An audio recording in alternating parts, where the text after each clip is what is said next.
Good evening. Welcome back to 749. This is Isaiah Hanna. I'm your host. Behind me today, we have our deep freezer. This is going to be our meat segment. We're going to talk about buying meat in bulk. We're going to talk about how that goes on. Right now, I'm going to let you take a look inside my deep freezer so you can see what we got and how it's packaged. Let's talk about where the deep freezer came from and how much that costs, first of all, because there's a process to everything.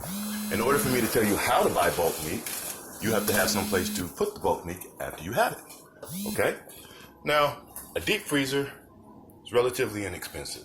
I was able to get mine from a furniture rental place for about $14 a week, 90 days, same as cash. I put that little bit of money down. They brought my freezer out to me.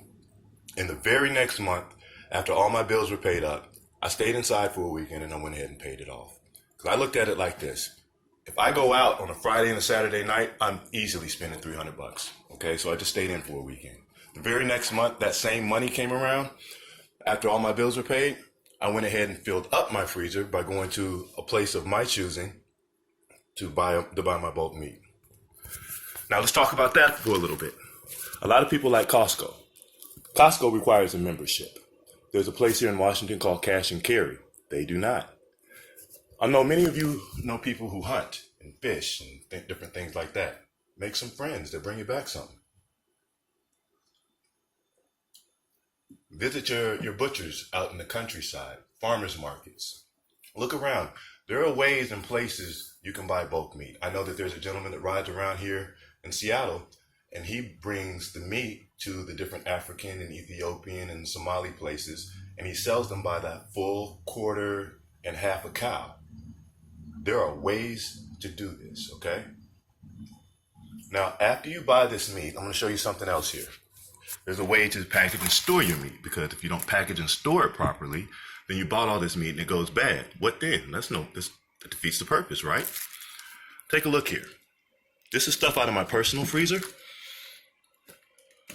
I took a 2-pound box of shrimp and I broke it down.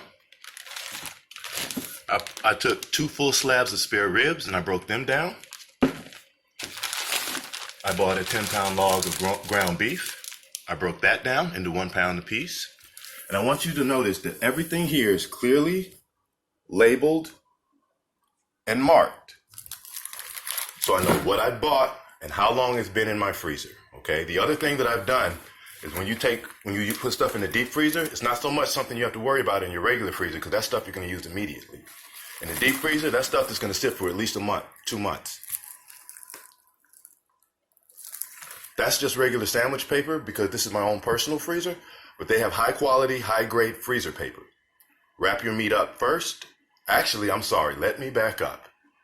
Take off your red meat, your pork, your chicken, take it out of the packaging, clean it. After you clean your meat, you rinse it thoroughly. You have no more blood, all the fat is off of it. Now it's prepped.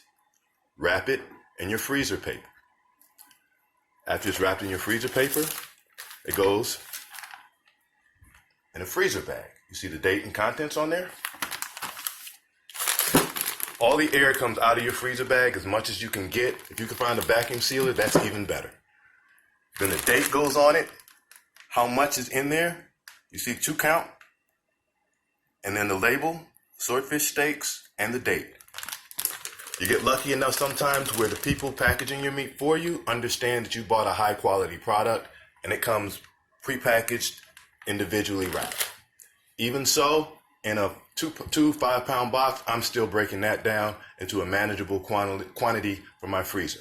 Okay, so I can run right out here. I want swordfish, and it goes back in the freezer. Okay, I don't have to fiddle with how much I want. 1 steak here, 1 steak there. That also lets me know when I get down to 1 or 2 bags, I know exactly how much is left in my freezer, and I know exactly when to re-up. Okay, that is why you break down and package your meat, so you have everything organized and you know what's going on in your own kitchen. Now when everything is thawed out, because I went through the trouble of cleaning my meat first, all I have to do is thaw it out, season it, and put it in the oven and do whatever it needs to be done. It saves time. Okay, go ahead and get that out of the way. A lot of what you're having problems with cooking is cleaning and prep.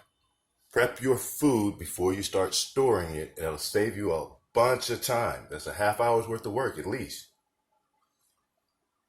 Okay? Now, the next segment we're going to talk about is certain tools that you're going to need after you buy all of this stuff to, again, alleviate time. And then we'll start being able to go into what to do with all of this food. That's the fun part. I'll see you soon.